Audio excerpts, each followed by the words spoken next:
کوئی مصیبت آتی ہے تو یا تو وہ ہمارے گناہوں کا وبال ہوتا ہے. مصیبت آنے کی 3 وجوہات ہوتی ہیں.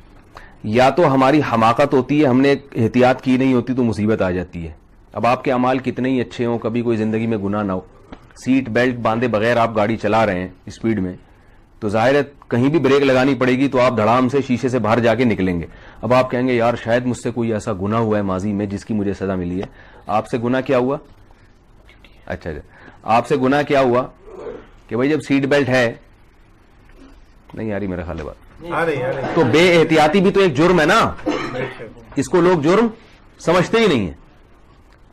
تو جب ایک قانون ہے اور ایک لگی بھی ہے تو کتنا ٹائم لگتا ہے یہاں سے یہاں کھینچ کے اس کو لگا دو یہاں پہ. لیکن لوگ کہتے ہیں یار کیا ہے, بس جب آنی ہوگی تو کہتے ہیں نا جب آنی ہوگی تو آ جائے گی. اور جو قبر جو یعنی جو رات قبر میں گزرنی ہو تو قبر میں گزرے گی, جو